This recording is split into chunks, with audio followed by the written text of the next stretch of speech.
Hello everyone, welcome to the video. And in this video, we were talking about the neural network model optimization. We also call it training. And this is a follow-up video of our last video, which is a neural network notation. So we'll pretty much use the notations introduced in the last video. And if you haven't watched the last one, please watch the last video. And first, we will, as we mentioned in the last video, the neural network model optimization training pretty much is a human-designed minimization problem. It's a minimization of the cost function regarding to the model weight and the model bias. And as we mentioned, it's human designed. That basically means we choose the transfer function and we choose the loss function.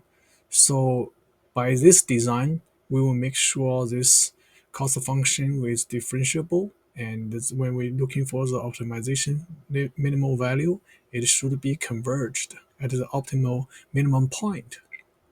So in this video, we will not talking about the differentiable and convergence. We will assume the function will be differentiable and the optimization problem will be converged. So we will start with a simple example, and this example will be as simple as it can be. So we just have 2 points, 2, 1, 1, 2, 2 data points. And we want to forecast some value, for example. So we will ask to design a neural network to focus possible future value. So in here, we just use one neuron. And as just mentioned in last neural network notation, we just use one neuron as a network here. You can see we have one neuron, we have one input x, then we have a weight, and we don't even have bias here. And the weighted x will be the net input n. Net input n pass through the activation function f. Then we got the neuron output a. And since we only have one neuron, so the neuron output a will be the network output y hat.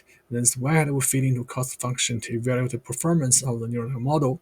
And we can see it's a formula here: y hat equal to a equal to fn, and fn a equal to wx. And the cost function basically is a mean square error. Very simple. So just write the equation simpler, and we y hat equal to wx, and this will be the cost function. And when we talk about the optimization, we will talk in two categories. First one we call the classical optimization approaches. Once the classic, basically, this is just what I learned from the universities. So, and it's very similar to what I used in the neural network model, but it's a little bit different. So, before we start the classical optimization approaches, we will simplify the cost function, and we put the two data points into the cost function and also use the y hat equal to wx. So we got the cost function is in this quadratic formula, and we can easily obtain the gradient of this cost function is 5w minus 4. And the first classical optimization approach is where we're talking about is so-called analytical method. And basically using the minimum necessary condition, and we can just, which is gradient equal to 0. Basically, we put the gradient here, and then we can easily get the weight. When the weight is 0.8, the error will be at its minimum point. So this is very easy and straightforward. And I don't even see any real world problem you can use this approach. Yeah, I mean, it's very easy, quick, fast, but just for theoretical usage purpose. And then the next one will be the gradient descent approach. And when in the real world, the analytical method cannot be used, people will ask for help from the so-called numerical optimization. And usually when you start the book on numerical optimization, the first one you is gradient because it's the easiest one and the most straightforward one. And the steps fairly easy. I mean, there's usually 3 steps. First, you have initialization. Basically, you guess what's the value optimal point will happen. So, for example, you say weight is equal to 0. I mean, this usually is based on knowledge guess. And for some scenario, you probably guess the 1 or some uh, real number. So in the second step, you need to come out a formula to iterate the W to update it in each iteration. And the reason I call it classical because when I learn it, we still call it iteration. So usually the formula is very simple. It's basically the wk plus 1 is equal to wk minus alpha multiplied by the gradient at k. So this alpha usually we call the learning rate. So basically, it's how fast step you want to go when you update the w. And usually the bigger the alpha, the faster you get to the optimal point. But the downside is the step is too big, you may overshoot. So usually people start at a larger one and go to a smaller one. But to be simplified, you use a smaller one, never be wrong, just take more time. So in this case, we can directly put the gradient delta here. It's 5w minus 4 in this case. And also the third step thing you need to do is get a stopping criteria. Usually for the gradient method, if you don't see any improvement for the W or the error, you stop there. I mean, that's a three thing you need to do in the gradient descent approach. And in this classical approach, we can see one feature is we usually put all the data points in the object function to get a whole object function, then simplify it and then get a gradient. And either use the minimum condition or use so-called gradient descent approach to numerical optimization to get the optimal point. And now we're going to talking about the neural network approach. Here's a little bit different. So we will modify the cost function. You can see here instead of using a average square error, we just use 1 point error as a cost function because in this stochastic, the stochastic means one time you feed one number point. And then the gradient of this object function can be easily obtained using the so-called chain rule. You can obtain the gradient. So in this case, this example is very simple, so we can just use a single variable chain rule. The chain rule is very simple, and basically it means if y is a function of x, z is a function of y. If you want to get a derivative of z respect to x, you can just get the z's derivative respect to y multiplied by the y's derivative with respect to x, then you get the derivative of z respect to x. So we can just apply the chain rule here. It's very easy.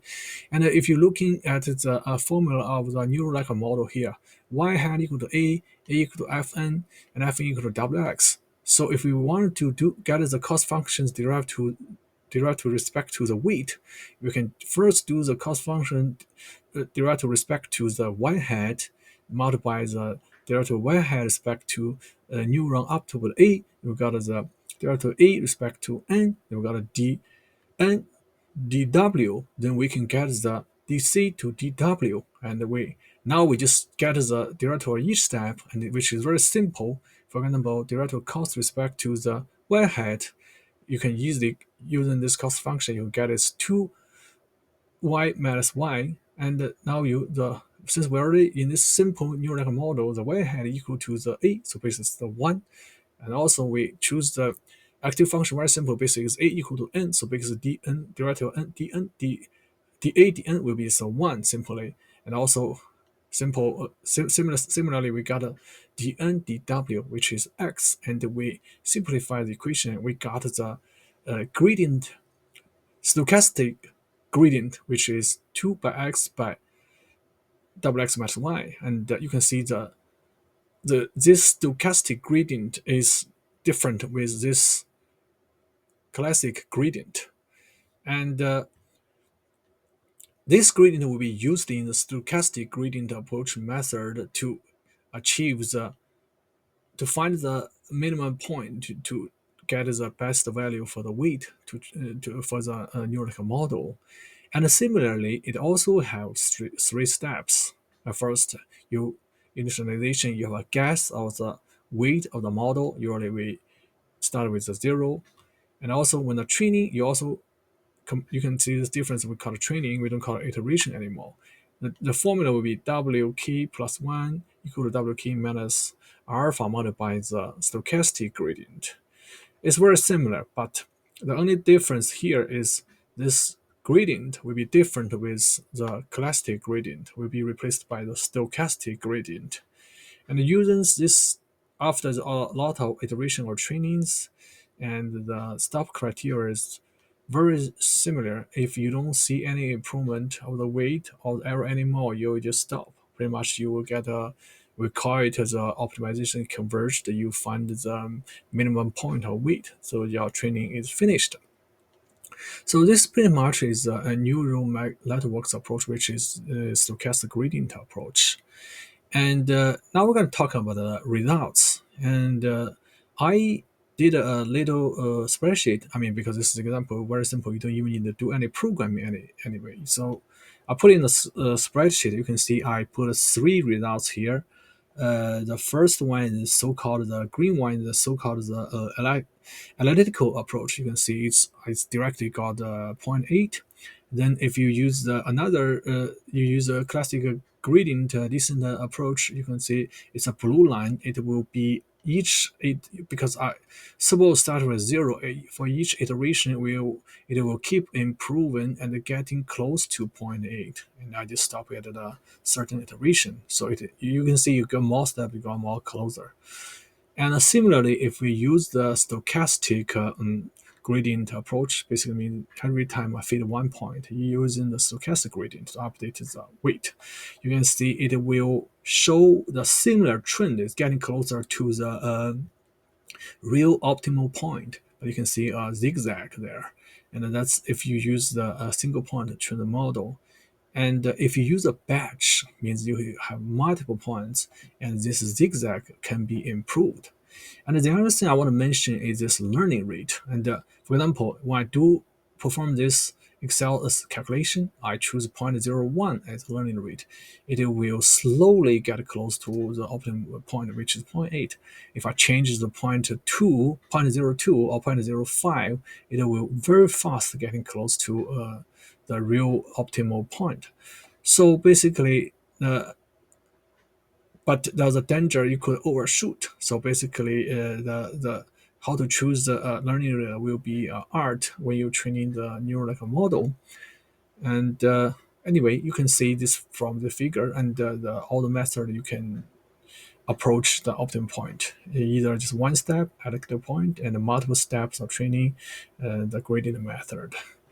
And now we're talking about summary. We pretty much talked compared the classic approach and the stochastic neural network approach, and we can see the neural network stochastic gradient is kind of based on the classic gradient approach, and it update with each data point or multiple data point, and it's very great for the large model, and with a lot of data you can keep updating the model and train the model multiple times with the same data, something like that. And we can see from the 4.1, you can see the key of this model is to how to use the chain rule to find the gradient to update your weight, and which basically is the so-called backpropagation method.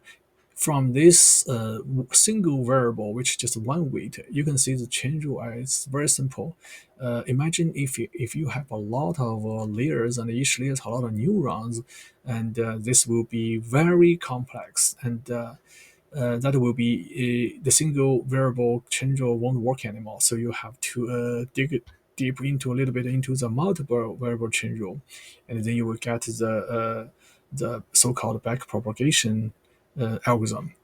And that's pretty much all of this video. And in the future video, we probably will talking about the multiple variable chain rule and the backpropagation.